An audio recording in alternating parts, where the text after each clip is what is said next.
Hello friends, welcome back to எல்லா trending world. நம்ம சேனலில் இப்போ ஒரு எம்மியான பிரெட் அல்வா ரெசிபி தான் எப்படி செய்கிறதுன்னு பார்க்க போகிறோம். இந்த பிரெட் அல்வா ரெசிபி பார்த்திங்கன்னா எல்லாருடைய ஆல் டைம் ஃபேவரட். இந்த bread halwa recipe easy and simple மெத்தடில் நம்ம எப்படி செய்கிறதுன்னு பார்க்கலாம். இந்த பிரெட் அல்வா பார்த்திங்கன்னா கல்யாண வீடுகளில் அதாவது முஸ்லீம் வீட்டு கல்யாணங்களில் ரொம்பவே இம்பார்ட்டண்டான ஒரு ரெசிபி இது. இந்த ரெசிபியை ஈஸி மெத்தடில் நம்ம எப்படி செய்கிறதுன்னு பார்க்கலாம். அதே டைமில் ரொம்பவே டேஸ்டியாக நம்ம வீட்டிலேயே ஹைஜீனிக்கான முறையில் நம்ம எப்படி செய்கிறதுன்னு இந்த வீடியோவில் பார்க்க போகிறோம்.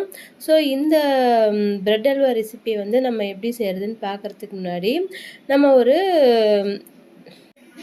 ஜென்யூனான ஒரு ரிவ்யூ போர்ட்டலை பற்றி நம்ம இப்போ பார்த்துடலாம். This video sponsored by Genreviews.online. This is one of the genuine review portal site. இந்த Genreviews.onlineல நீங்கள் போயிட்டு ஜென்யூனான ரிவ்யூஸ் பார்த்துட்டு நீங்கள் பொருள் வாங்கும் போது நீங்கள் ஒரு வர்த்தான பொருளை வாங்குறதுக்கு இந்த Genreviews போர்ட்டல் யூஸ் ஆகுது. தேவையான பொருட்கள் என்னென்னு பார்த்துடலாம். ஒரு பிரெட் பாக்கெட்டு, நமக்கு தேவையான அளவுக்கு சின்ன பாக்கெட்டோ பெரிய பாக்கெட்டோ நமக்கு எவ்வளோ ஜாம் தேவையோ அந்த அளவுக்கு நம்ம எடுத்துக்கலாம். அதுக்கப்புறமா ஒரு கப்பில் ஆயில் எடுத்திருக்கேன் பொரிச்சு எடுக்கிறதுக்காக. அப்புறம் ஒரு கப்பில் மில்க் எடுத்திருக்கேன். அப்புறம் சர்க்கரை எடுத்திருக்கேன், தேவையான அளவுக்கு சர்க்கரை, முந்திரி, கிஸ்மிஸு, அதுவும் நம்ம தேவையான அளவுக்கு. நம்மக்கிட்ட நிறைய நட்ஸ் இருந்தால் பாதாம், பிஸ்தா எல்லாமே போட்டுக்கலாம். நான் இன்றைக்கி முந்திரியும் கிஸ்மிஸும் எடுத்திருக்கேன். அதுக்கப்புறமா ஏலக்காய் எடுத்திருக்கேன். அப்புறம் தண்ணி எடுத்திருக்கேன். தண்ணி ஜீரா வாட்டர் எடுக்கிறதுக்காக தண்ணி எடுத்திருக்கேன். இதில் கண்டிப்பாக ஏலக்காய் ஆட் பண்ணணும் ஃப்ரெண்ட்ஸ். அப்போ தான் நல்லா ஒரு அரோமேட்டிக் ஸ்மெல் வரும். ஸோ அதனால் ஏலக்காய் கண்டிப்பாக ஆட் பண்ணிவிடுங்க. இந்த பிரெட் அல்வா பார்த்திங்கன்னா நம்ம ரொம்பவே எம்மியாக இருக்கும், டேஸ்டியாக இருக்கும். அது மட்டும் இல்லாமல் பிரியாணிக்கு நல்ல ஒரு சைடிஷ்ஷு, குழந்தைங்களும் விரும்பி சாப்பிடுவாங்க. இந்த பிரெட் அல்வா பார்த்திங்கன்னா நம்ம ஜீரா வாட்டர் எடுத்து, அதாவது பாகு எடுத்து அதுலேயும் போடலாம். நான் இப்போ மில்கில் தான் பண்ணுறேன். இப்போ பாருங்கள், ஒரு பேக்கெட் மில்கை நல்லா நம்ம கொதிக்க விட்டு எடுத்துக்கணும். இதில் நமக்கு தேவையான சர்க்கரையை ஆட் பண்ணிக்கோங்க. தேவையான அளவுக்கு ஏலக்காய் போட்டுக்கோங்க. 2 ஏலக்காய் போட்டாலே போதுமானது.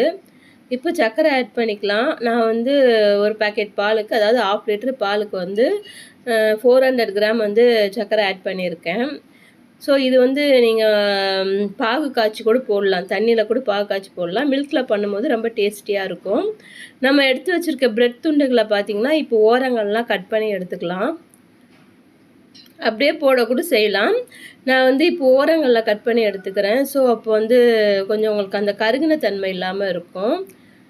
ஸோ இந்த மாதிரி நீங்கள் லைட்டாக கட் பண்ணாலே அந்த ஓரங்கள் எல்லாமே தனியாக பிரிஞ்சு வந்துடும். ஸோ அதனால் எல்லா ஓரத்தையும் நீங்கள் கட் பண்ணி எடுத்துக்கோங்க. இப்போ இந்த ப்ரெட்டை ஃபுல் பீஸா கல்யாண வீடுங்களில் பெரிய பெரிய கடாய் வச்சு பொரிப்பாங்க. ஸோ அவங்க முழுசாகவே போட்டு பொரிப்பாங்க. நம்ம வீடுங்களில் சின்ன கடாய் தான் வச்சுருப்போம். ஸோ அதனால் இதை 4 துண்டாக நம்ம கட் பண்ணி எடுத்துக்கலாம்.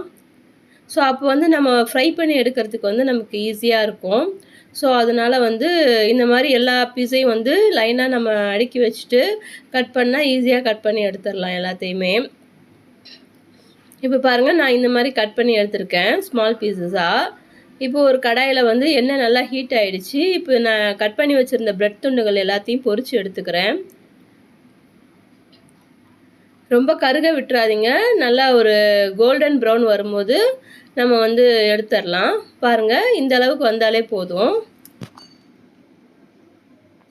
ஸோ இந்த அளவுக்கு நீங்கள் நல்லா ஃப்ரை பண்ணி எடுத்துக்கோங்க. இதில் நீங்கள் இந்த பால்கோவான்னு விற்கும் ஸ்வீட் கடைகளில், அதாவது ஸ்வீட் இல்லாத பால்கோவா, அது போட்டு செஞ்சிங்கன்னா ரொம்பவே பர்ஃபெக்டாக இருக்கும். அப்படியே கல்யாண வீட்டு பிரியாணியில் சாப்பிட்ற அந்த பிரெட் அல்வா டேஸ்ட்டு அப்படியே நமக்கு கிடைக்கும்.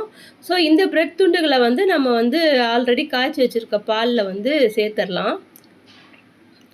பாருங்கள், இதில் நான் சேர்த்துட்றேன். இப்போது இந்த பிரெட் துண்டு பார்த்திங்கன்னா நல்லா அந்த பாலில் ஊறணும். ஓகேங்களா? நம்ம ஒரு 1/2 ஹவர்லேருந்து 1 ஹவர் நம்ம அப்படியே விட்டுட்டோன்னு வைங்களேன், அந்த பிரெட் துண்டு எல்லாமே அதில் ஊறிடும். இப்போ பேலன்ஸ் இருக்கிற பிரெட் துண்டுங்களையும் நான் பொரித்து எடுத்துக்கிறேன். ஓகேவா? அதே மாதிரி கோல்டன் ப்ரௌனில் பொரித்து நம்ம எடுத்து வச்சுக்கலாம்.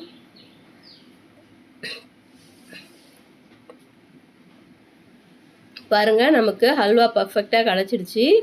பாலில் நல்லா ஊறி அந்த ஹல்வா ஸ்டேஜுக்கு வந்துடுச்சு. ஸோ இதுதான் பார்த்திங்கன்னா கரெக்டான கன்சிஸ்டன்சி. ஸோ இந்த பிரெட் அல்வா பார்த்தீங்கன்னா ரொம்பவே எம்மியாக டேஸ்டியாக இருக்கும். ரொம்பவே எம்மியாக இருக்கும். அந்த அளவுக்கு ஒரு டேஸ்டான ஹல்வா. பிரியாணிக்கு பார்த்தீங்கன்னா சூப்பரான சைட் டிஷ்ஷு. இப்போ தேவையான அளவுக்கு முந்திரி கிஸ்மிஸை வந்து நான் வந்து நெய்யில் வறுத்து எடுத்துக்கிறேன்.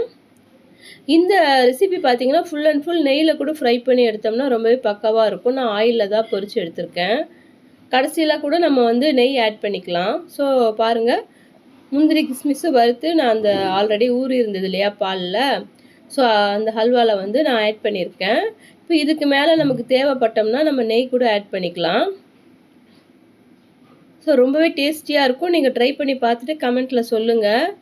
இந்த எம்மியான டேஸ்டியான பிரெட் அல்வா ரெசிபி எப்படி இருந்ததுன்னு கமெண்ட்டில் மறக்காமல் சொல்லுங்கள். நம்ம சேனலை சப்ஸ்கிரைப் பண்ணி வச்சுக்கோங்க. தேங்க்யூ.